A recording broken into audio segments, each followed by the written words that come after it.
yo obligaría a China a cumplir normas internacionales. En los últimos 4 años, la rivalidad entre China y Estados Unidos ha tenido ventajas y desventajas para el sudeste asiático. No es ningún secreto que Vietnam se ha beneficiado considerablemente de la guerra comercial con China. No estamos satisfechos con la trayectoria de sus relaciones porque en un escenario de guerra encarnizada estamos justo en el medio.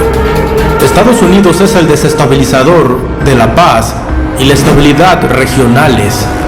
No dejemos que el Partido Comunista Chino nos pisotee ni a nuestro pueblo. No queremos vernos obligados a elegir porque no habrá ganador. En medio de la creciente presión para que los países de la región elijan un bando, los estados de la ASEAN están contra las cuerdas, atrapados en medio de un choque de titanes.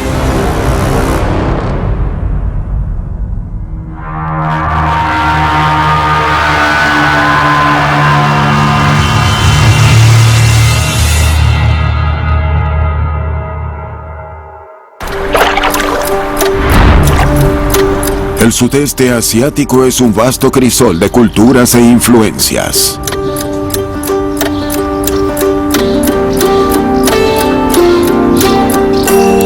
Once países forjados por siglos de comercio e imperialismo occidental. Pero uno destaca entre todos: Filipinas, el único que ha sido colonizado por Estados Unidos.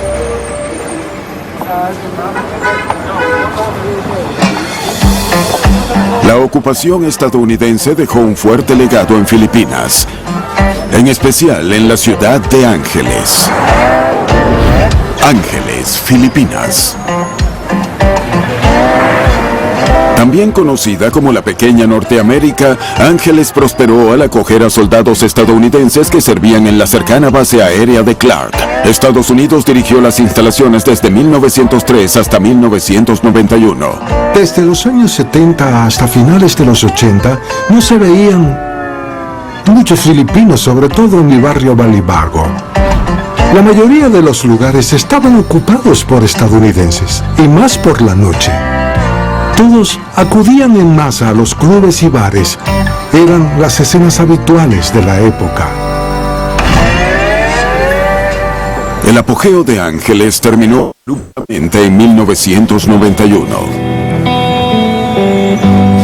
Una erupción volcánica, unida a una fuerte presión anticolonial, obligó a las fuerzas aéreas estadounidenses a abandonar Clark y emprender un vuelo sin retorno. Aquí tienen. Han transcurrido 30 años desde que se marcharon. Pero Romeo Reinales, empleado del restaurante más antiguo de la ciudad, aún recuerda con nostalgia a los soldados de Estados Unidos que dominaban esta antigua ciudad emergente. La persona en la foto es Jeff. Fue tomada en 1983. Contaban historias sobre sus vuelos y los lugares que visitaban. Eran muy generosos con los filipinos. Siempre que nos encargaban algo nos daban una gran propina. En realidad yo no esperaba nada a cambio, así que me sorprendía cuando me daban una propina, que decían que era por nuestra amistad. Algunos lo llaman resaca colonial. Otros lo ven como un eterno romance. En cualquier caso, la herencia estadounidense sigue influyendo en la forma en que los filipinos ven los asuntos internacionales, en especial la competencia entre China y Estados Unidos. Entre los chinos y los estadounidenses, yo diría que los filipinos eligen a los segundos porque ellos siempre han apoyado a Filipinas. Janet Alford es una de las miles que nacieron de matrimonios mixtos entre soldados estadounidenses y filipinos locales. Ahora trabaja para una asociación que apoya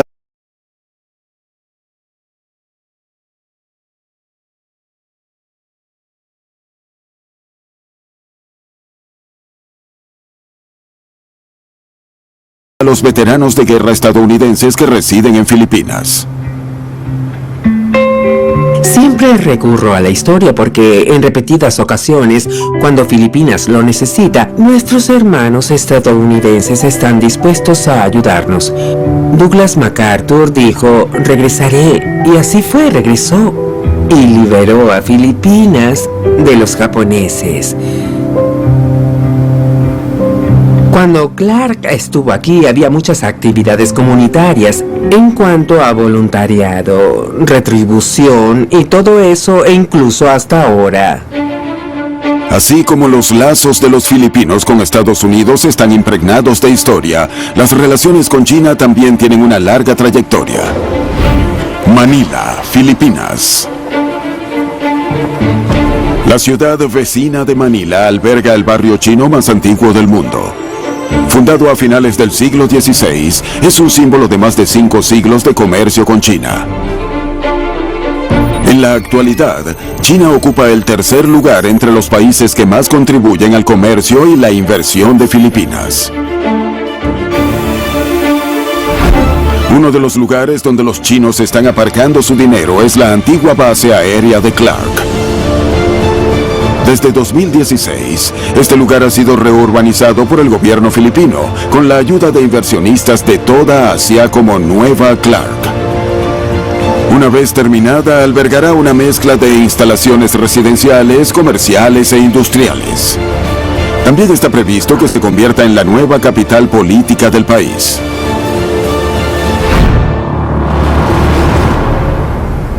El presidente ya lo anunció.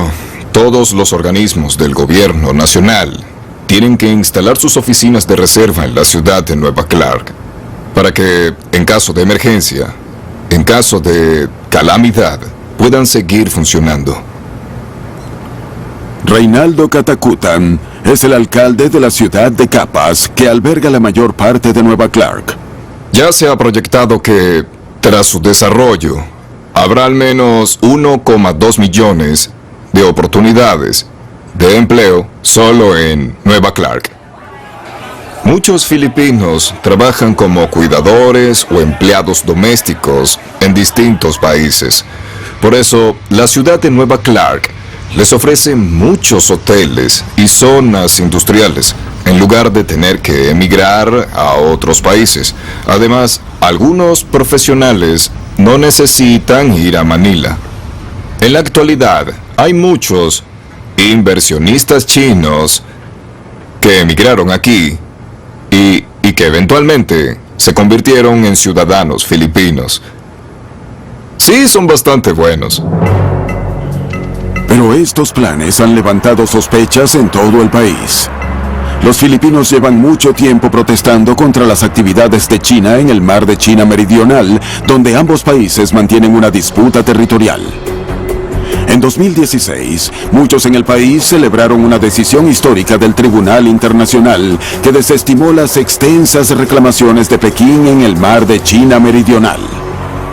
Está bien ser amable con un país vecino, pero quiero insistir en que no debemos abandonar nuestro derecho. Ya hemos ganado el caso. Por lo tanto, deberíamos recurrir a nuestro derecho soberano sobre esta zona en particular. Ahora bien, el gobierno de los Estados Unidos de América solía respetarlo. Incluso nos aseguraron que si algún día China no cumplía la decisión internacional que ganamos para el mar de Filipinas Occidental, nos ayudarían o protegerían a Filipinas. Dada la situación estratégica de Clark frente al mar de la China Meridional, las noticias sobre la entrada de dinero chino en la antigua base aérea estadounidense han suscitado cierta polémica.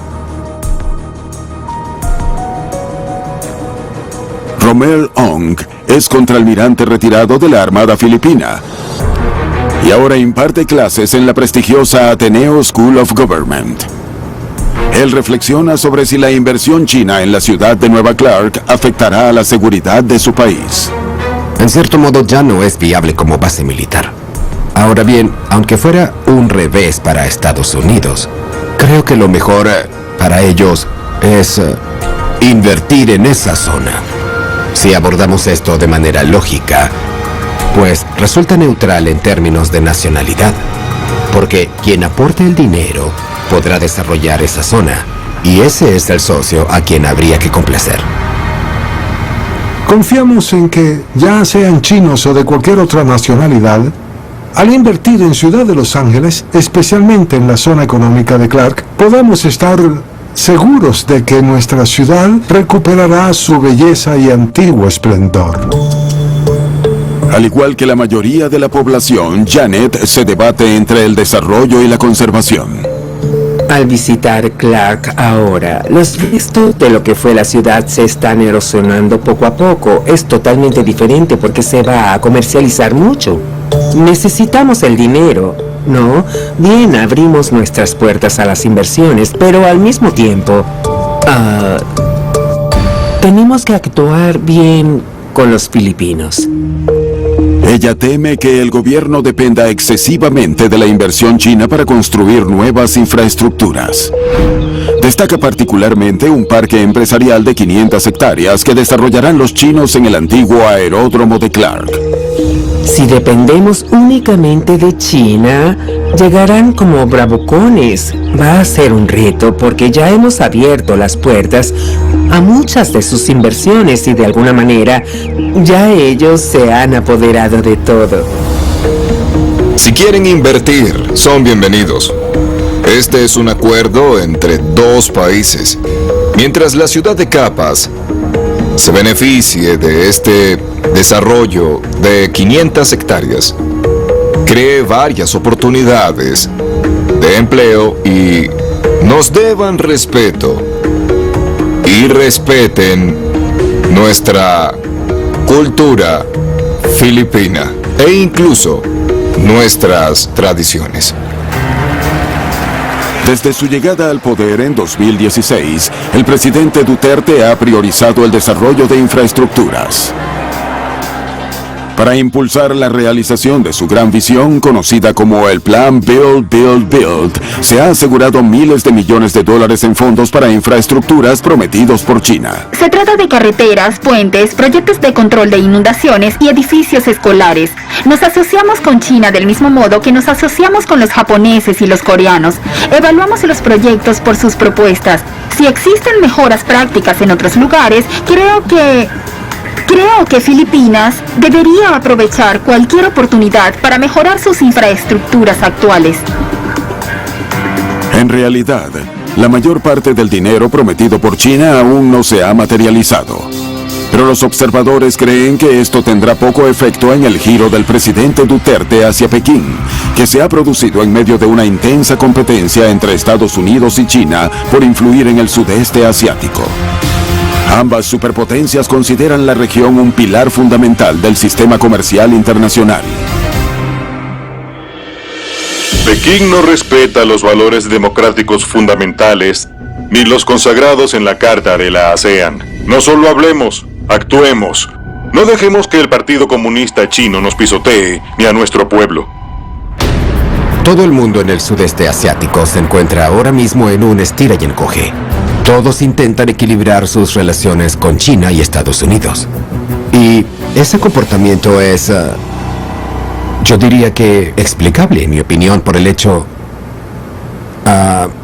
China está más próxima a nosotros.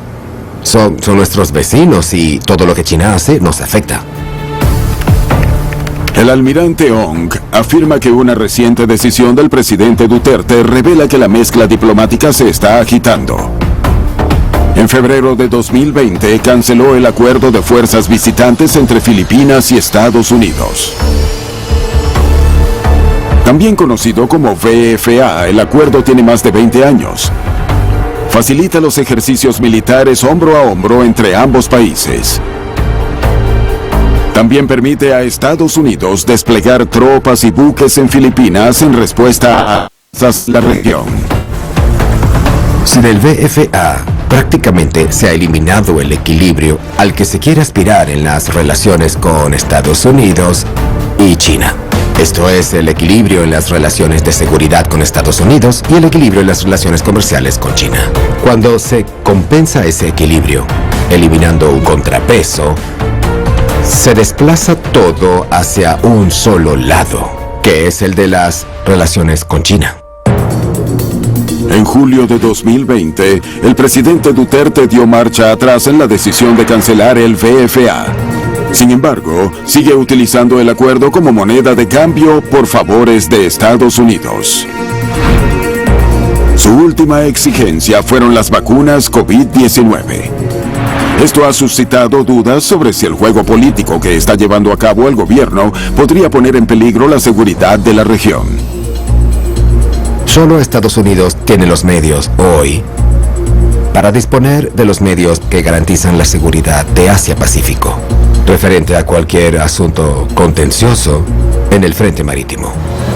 No hay ningún otro país en el sudeste asiático que tenga esa capacidad y la voluntad de hacer cumplir el derecho internacional. No nos referimos solo a la fuerza o capacidad física, sino también a la intención estratégica y a la voluntad de crear un entorno pacífico que garantice la paz en la región.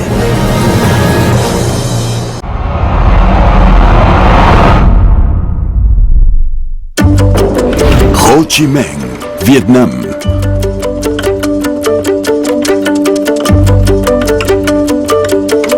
En pleno centro de la ciudad de Ho Chi Minh se encuentra este emblemático restaurante.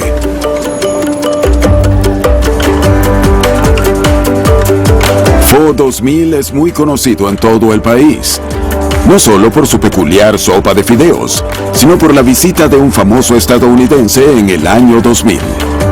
La visita a Vietnam de un presidente de Estados Unidos en funciones fue un acontecimiento histórico que marcó el comienzo de un nuevo futuro y de una nueva relación diplomática entre ambos países. Además, abrió un nuevo futuro de cooperación entre los dos países y su gente. Y me sentí afortunado de que el restaurante Pho 2000 hubiera sido elegido para formar parte de esa historia y nos sentimos muy orgullosos de eso. La visita del presidente Bill Clinton significó oficialmente la normalización de las relaciones entre Estados Unidos y Vietnam, 25 años después de la guerra. El empresario Alain Tan también lo recuerda como el momento en que el mundo se enteró de que el Vietnam comunista estaba abierto a los negocios. Pienso que la apertura a los negocios con prácticamente todos los países del mundo es lo mejor que le ha pasado a Vietnam como país, al pueblo vietnamita y a la comunidad empresarial. Todos nos beneficiamos de eso. Es muy triste cada vez que hay una guerra. Esa tensión o embargo comercial o bloqueo económico entre países en el ámbito económico, porque ahora los negocios son globales.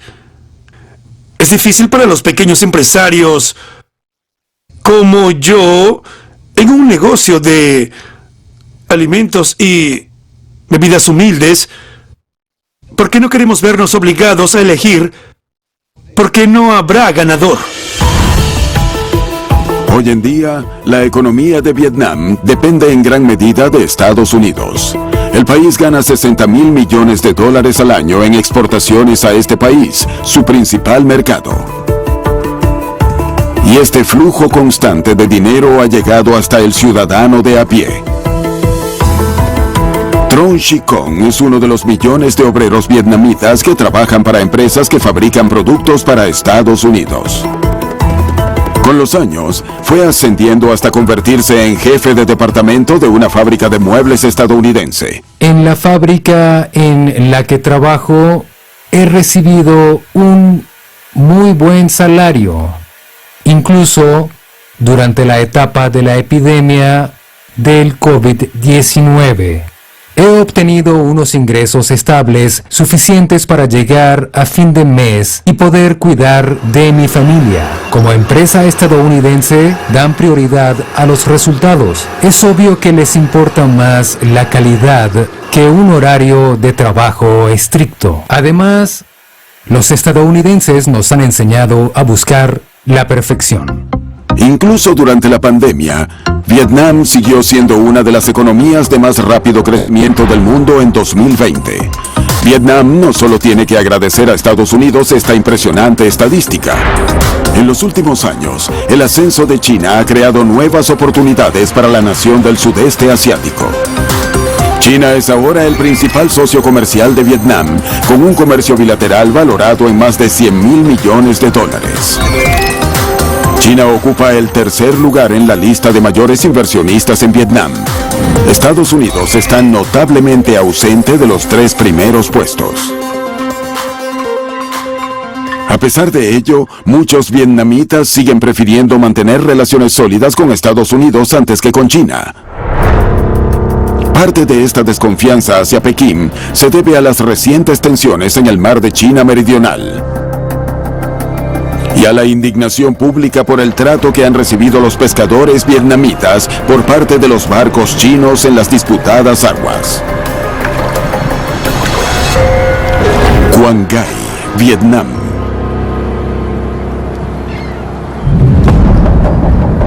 El barco chino venía del oeste. Al principio estaba parado, pero luego nos detectó. Empezó a perseguirnos y su tripulación estuvo arrojando piedras a nuestro bote durante más de 1 hora. Y cuando pensaba que habían desistido de la persecución, salieron de la nada y embistieron la puerta de nuestro bote. Media hora más tarde, cuando vieron que la mayor parte de mi bote se había sumergido, el barco chino soltó su bote salvavidas. Nos recogieron y nos llevaron a su cubierta. Luego me llevaron al interior de su barco. Un traductor me dijo que estábamos en aguas chinas y que no teníamos permitido pescar ahí. Yo pesco para ganarme la vida, para mantener a mi familia, pero el barco chino destruyó mi bote y se llevó mis peces y mis pertenencias. Fue una experiencia muy devastadora. China quiere enviar un mensaje muy claro. Son fuertes y poderosos. Van a defender y salvaguardar los intereses nacionales y su integridad territorial, incluido el mar de China Meridional, cueste lo que cueste. China considera el asunto del mar meridional de China un interés nacional esencial, junto con los asuntos del Tíbet y Taiwán. Así que, en palabras del presidente Xi, China no cederá ni 1 centímetro del territorio que dejaron sus antepasados. El caso de los pescadores vietnamitas fue abordado por Estados Unidos. En julio de 2020, la administración Trump rompió con la tradicional neutralidad de Estados Unidos en las disputas territoriales. Brindó su apoyo a los estados demandantes del sudeste asiático y calificó de ilegales las pretensiones de Pekín en el mar de China Meridional.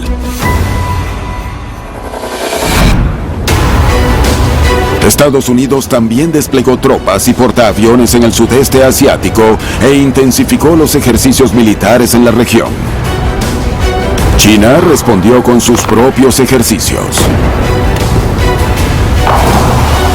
Estados Unidos aplicó las normas internacionales de forma selectiva y ha enviado con frecuencia un gran número de buques de guerra avanzados y aviones militares para intensificar la militarización en el mar de China Meridional con el fin de promover prácticas hegemónicas. Estados Unidos es el desestabilizador de la paz y la estabilidad regionales. La tarea que tenemos ante nosotros no será fácil. Se espera que el presidente electo Joe Biden siga defendiendo la libertad de navegación en el mar de China Meridional. Pero los detalles sobre el alcance de su defensa siguen siendo inciertos. Mientras tanto, Pekín está preparada para cualquier confrontación. En estos momentos, la trayectoria de las relaciones entre Estados Unidos y China no es algo de nuestro agrado porque se encamina hacia el conflicto. Estamos justo en medio de algo así. Así que la mejor opción es cómo evitar una guerra encarnizada. Y eso significa poder establecer un mecanismo que permita el diálogo entre las dos grandes potencias en lugar de un enfrentamiento. Creo que la mejor manera, aunque sea la más difícil, es que la ASEAN, como organización multilateral, decida asumir un papel más proactivo en lo que será la definición del entorno de seguridad regional. Actualmente, los 10 Estados miembros de la ASEAN se encuentran negociando un código de conducta para navegar por las aguas en disputa. China se ha comprometido a colaborar estrechamente con la ASEAN para llevarlo a cabo y espera tenerlo listo antes de finales de 2021. Existe una falta de confianza entre los países de la ASEAN y China, así que a este último le interesa acelerar la negociación de COC, moderar los ánimos y disminuir la tensión. China quiere centrarse en Estados Unidos, quiere tener relaciones estables y amistosas con sus vecinos, con la ASEAN, lo cual es muy importante. En esta situación hay dos tipos de problemas. Uno es jurídicamente vinculante. Segundo, ¿se considera realista? Tiene que ser serio e ir más allá de la mera retórica. Esto debe aplicarse. Pero en este sentido yo he asistido a varios debates sobre este tema, el COC en Pekín.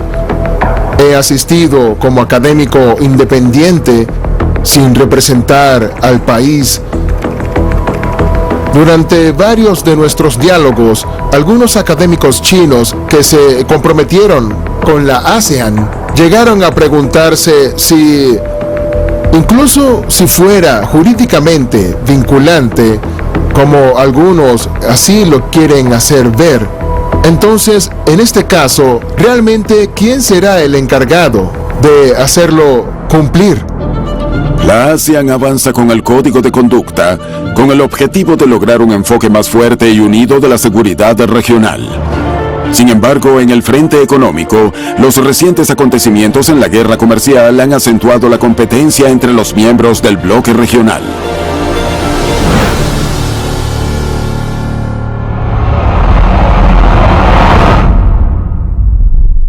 Estamos recibiendo miles de millones de dólares en aranceles. Antes fabricábamos nuestro producto, lo comprábamos y ya. Ahora vamos a China, lo compramos.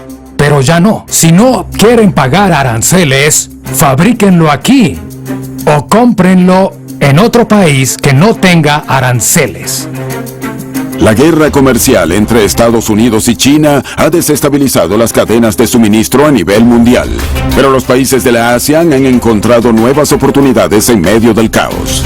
A medida que las fábricas salían de China para escapar de los aranceles de Estados Unidos, muchas se instalaban en la ASEAN. Un destino que parecía especialmente atractivo.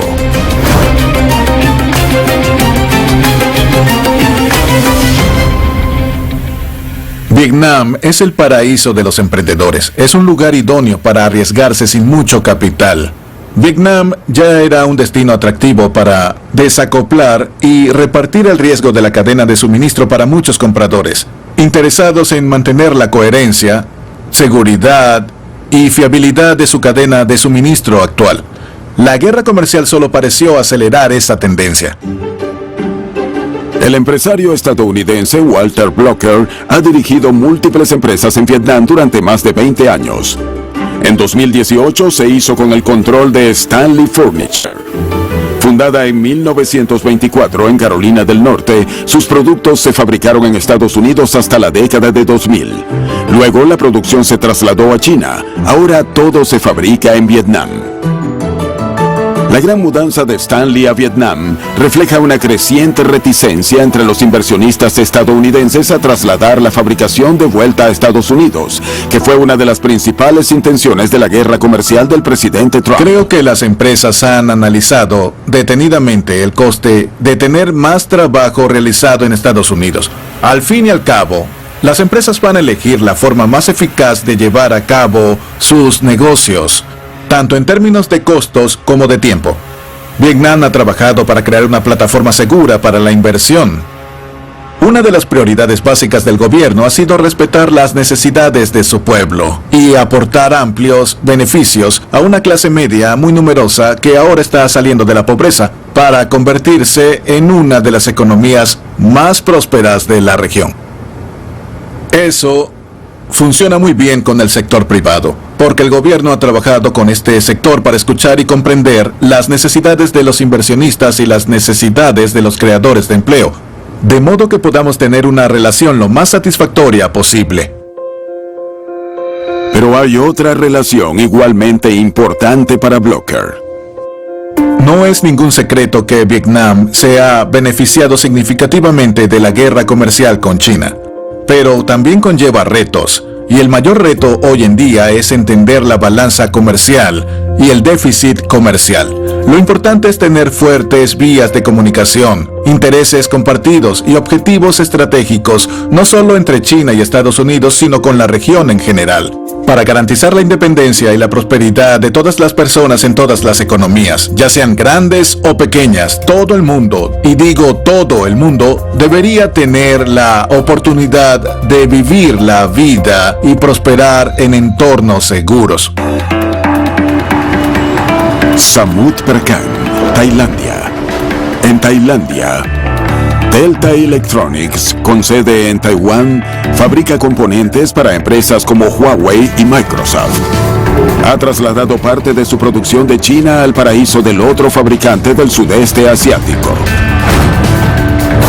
Delta Thailand opera aquí desde los años 80.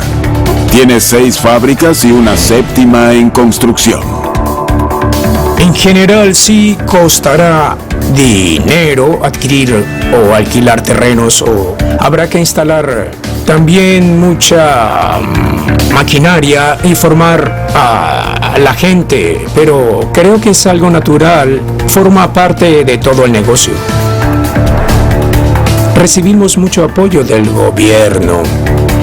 Tailandia es un país que acoge a los extranjeros y se está desarrollando bastante bien como uno de los centros de toda la región. La mano de obra en Tailandia es muy estable y su gente es fuerte. Siempre que reciban una buena formación, seguirán las directrices y harán un buen trabajo. Desde nuestro punto de vista, a veces una mano de obra estable marca la diferencia en todo el producto. Hay que asegurarse de que la gente sepa cómo tratarlo, cómo manejarlo y también cómo fabricarlo. Esa es la mejor manera de hacer las cosas. Kantima Pimpanom es supervisora en una de las 6 fábricas de Delta Tailandia.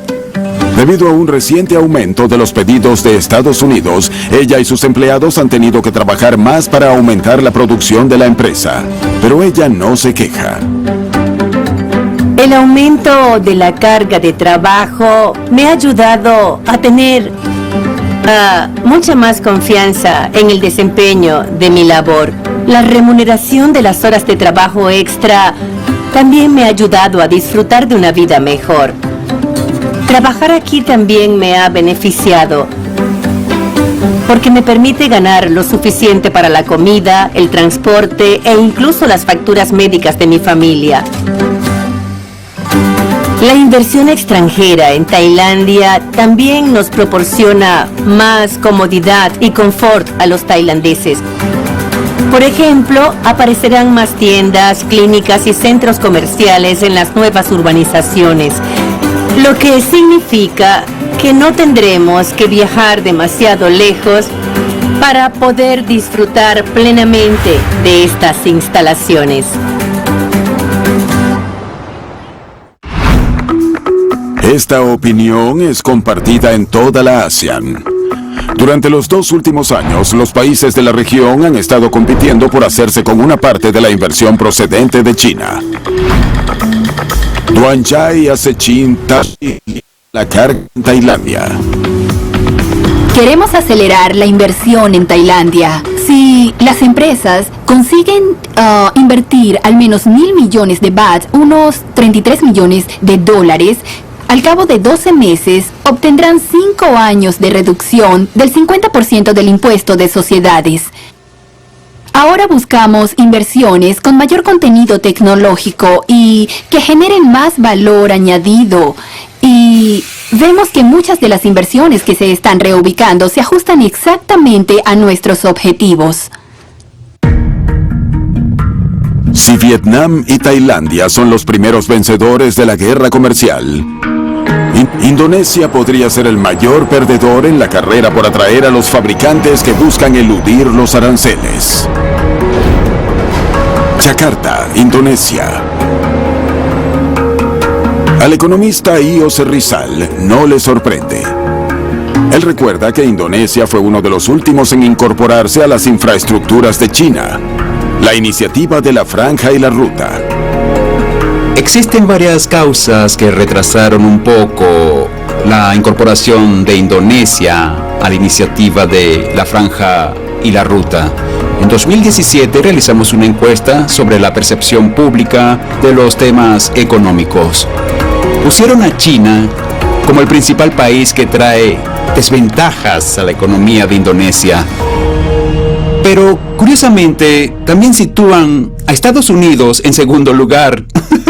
Así que los indonesios tienen una percepción muy extraña entre China y Estados Unidos. En la actualidad, Indonesia está compensando su retraso. Está buscando activamente inversiones extranjeras, en especial de China. Un reciente acuerdo con Pekín podría ser su salvación. Bandung, Indonesia. Iwan Sed Chiwan trabaja para Biofarma. La empresa farmacéutica estatal colabora con los chinos para distribuir la vacuna Sinovac en Indonesia, fabricada en China. Hasta ahora han recibido más de 3 millones de dosis, junto con materias primas y la fórmula para que Indonesia reproduzca la vacuna por sí misma. El acceso a una vacuna es una necesidad básica de nuestro país y nos complace que Biofarma no trabaje sola. Recibimos apoyo de los gobiernos de ambos países para que nos resultara más fácil colaborar con los científicos chinos y, gracias a Dios, lo conseguimos con éxito. China dio a Indonesia acceso prioritario a su vacuna. En parte porque son los más afectados por la pandemia entre los países de la región.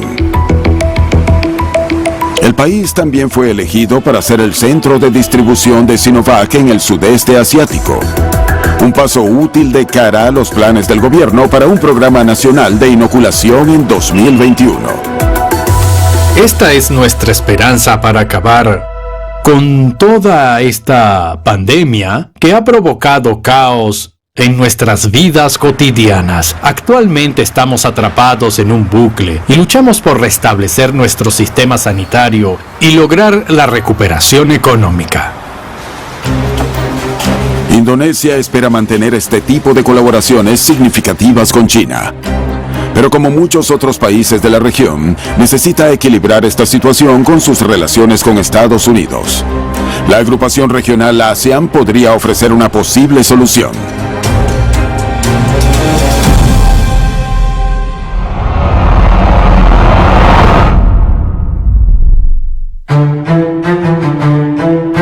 Durante los últimos 7 años, China ha intentado consolidar su estatus de superpotencia a través de la iniciativa de la Franja y la Ruta.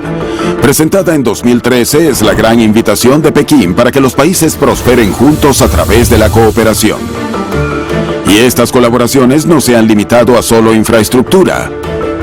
China también ha invertido mucho en la población del sudeste asiático.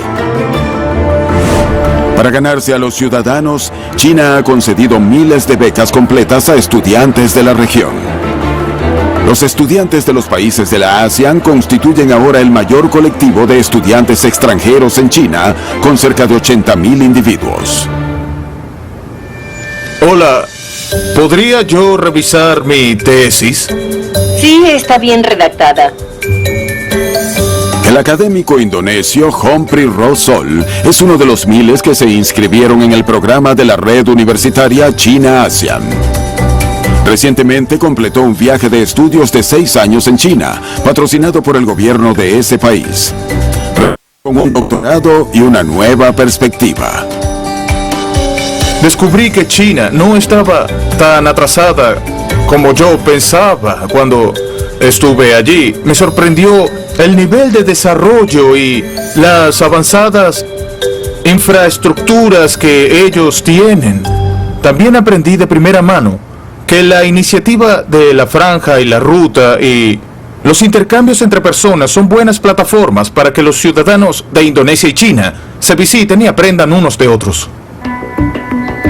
Humphrey ahora se especializa en asuntos exteriores y opina que hace 30 años que las relaciones entre China e Indonesia no estaban tan bien, acentuado por el hecho de que los líderes de ambos países se han reunido al menos 7 veces en los últimos 6 años y han mantenido intercambios significativos en todas las ocasiones. Nadie puede negar que Indonesia se está acercando mucho a China. Pero al mismo tiempo, esto no significa que estemos adoptando una postura contraria a Estados Unidos. Bajo la administración Trump, la política exterior estadounidense fue muy unilateral y proteccionista, y el país adoptó un enfoque centrado en Estados Unidos. Estados Unidos no se va a encargar de todo.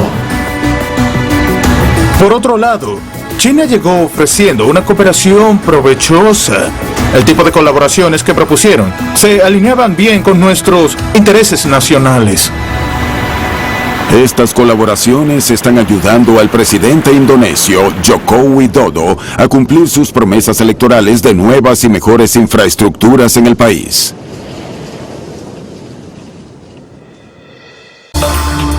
Un proyecto clave en el que Indonesia y China colaboran actualmente es un ferrocarril de 150 kilómetros que conectará la capital, Yakarta, con Bandung, un centro de negocios emergente. El desarrollo de buenas infraestructuras puede ayudar a reducir la brecha económica en el país. Jokowi supo cómo aprovechar esta oportunidad y recurrir a la experiencia y las inversiones chinas para ayudar a construir estructuras críticas que nuestros propios organismos gubernamentales no podrían realizar por sí solos. Gracias a esto, gracias a esta cooperación, Jokowi también ha forjado una sólida relación bilateral con China que ha reportado beneficios mutuos a ambos países. En otras partes del mundo, la inercia se ha instalado en otros proyectos de la Franja y la Ruta, pero muchos están en crisis, plagados de acusaciones de endeudamiento e impactos destructivos en los medios de vida locales.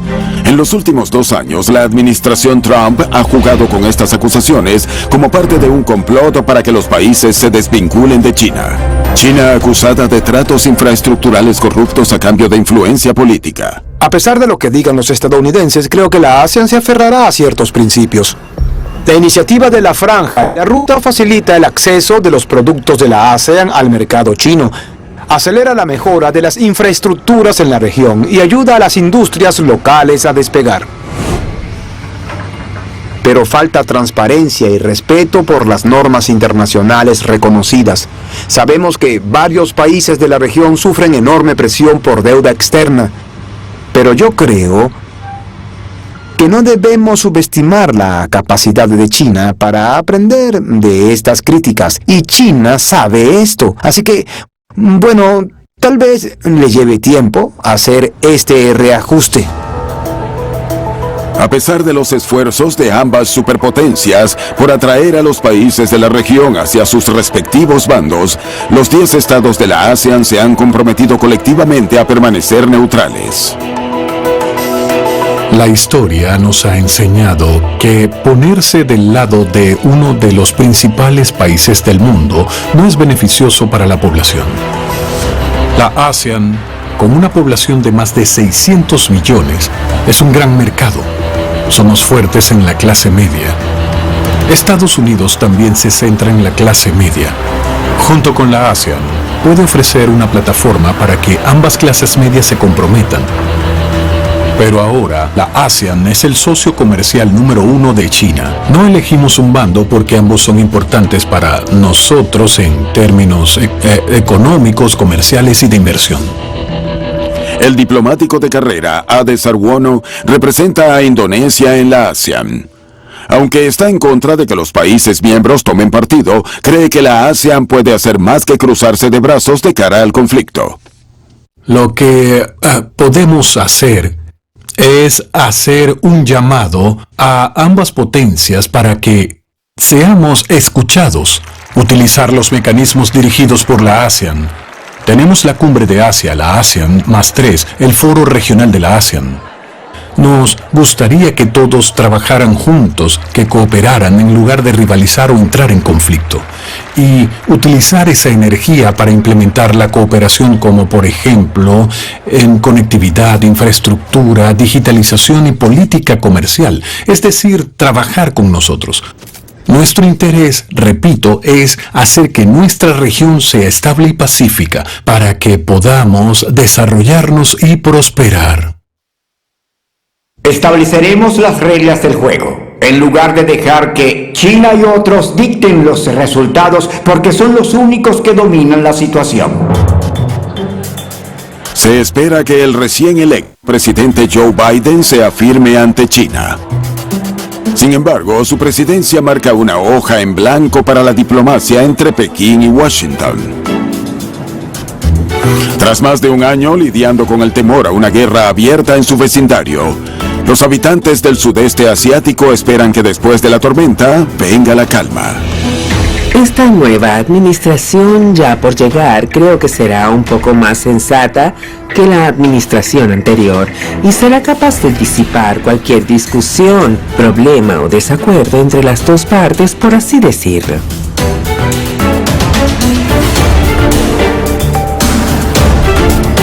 La geopolítica cambiará. Los líderes cambiarán. Pero los negocios nunca cambian. Necesitamos paz y estabilidad para que los negocios puedan funcionar. China y Estados Unidos aún tienen que resolver muchos problemas. Y puede que algunas de estas cuestiones no se resuelvan nunca. Pero ahora es el momento de que ambas partes busquen puntos en común y encuentren el modo de fomentar una competencia sana. El sudeste asiático espera formar parte de esta conversación y colaborar con ambas superpotencias. De este modo, esperan librarse de la peligrosa situación en la que se encuentran.